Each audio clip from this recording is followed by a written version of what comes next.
তারাশঙ্কর যেটা করেছেন দুটো দিক, একটা হচ্ছে বীরভূমের ভূগোলটাকে তিনি পৃথিবীর ইতিহাসে, পৃথিবীর মানচিত্রে বসিয়ে দিয়ে গেছেন সাহিত্যিক হিসাবে। আর যা চোখে দেখেছেন, যা পটভূমি, ভৌগোলিক পটভূমি যা দেখেছেন, বীরভূমের মানুষজনকে যেমন ভাবে দেখেছেন, সেইগুলো তিনি শিল্পিত রূপ দিয়ে সাহিত্যে তুলে ধরেছেন। যারা অন্তজ, অবহেলিত, যাদের কথা মানুষ মনে রাখে না কোনোদিন, যাদের ছোঁয়া থেকে জীবন মানে নিজেদের সরিয়ে রাখার প্রবণতা থাকতো, সেই সমস্ত মানুষের সমাজে গিয়ে তারাশঙ্কর মিশেছেন। তাদের কলেরা রোগ হয়েছে, তারাশঙ্কর সেবা করেছেন। তাদের বিপদের সময় পাশে বন্ধু হিসেবে দাঁড়িয়েছেন, আবার তাদের নিয়েই সাহিত্য রচনা করছেন। সাহিত্যের চরিত্র সেই সমস্ত চরিত্রগুলো সাহিত্যে তিনি বাস্তবের। আমার একটু বই আছে, আমার বিশ্বভারতীতে গবেষণা করি, ওই টাইটেলটাই ছিল তারাশঙ্করের কথা সাহিত্যে বাস্তবের নরনারী।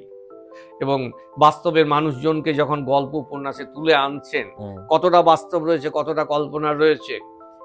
আমাদের বড় সৌভাগ্য যে তারাশঙ্কর যাদের নিয়ে গল্প উপন্যাস লিখেছিলেন, এমন কয়েকজনকে আমরা মুখোমুখি সাক্ষাতের সুযোগ পেয়েছিলাম।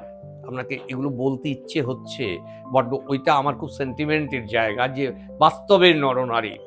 যেমন বিশু ডাক্তার, তারাশঙ্করের সুখসারী কথা উপন্যাসে জগন্নাথের রথ গল্পে একটি প্রেমের কাহিনী গল্পে বিশু ডাক্তারের কথা রয়েছে।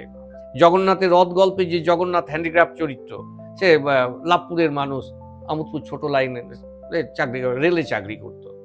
সেই জগন্নাথকে আমরা কথা বলেছি, জগন্নাথের বাড়িতে গেছি, তার পরিবারের সঙ্গে কথা বলেছি। আরও রয়েছে সিউড়ির ডাক্তার নির্মল পালের স্ত্রী দুর্গা পাল, ওই এলাকার প্রথম মহিলা ছাত্রী, সাইকেলে করে আসতো, তার জন্য নসুবালা বলে একজন হিজড়ে মহিলা তাকে নিয়ে ভাদু গান রচনা করেছিল।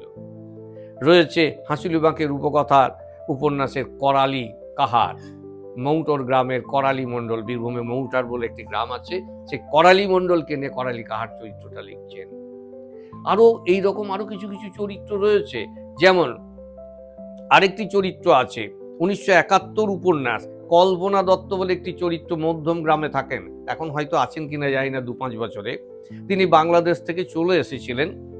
তো তার কাহিনী তারাশঙ্করকে লিখে পাঠিয়েছিলেন।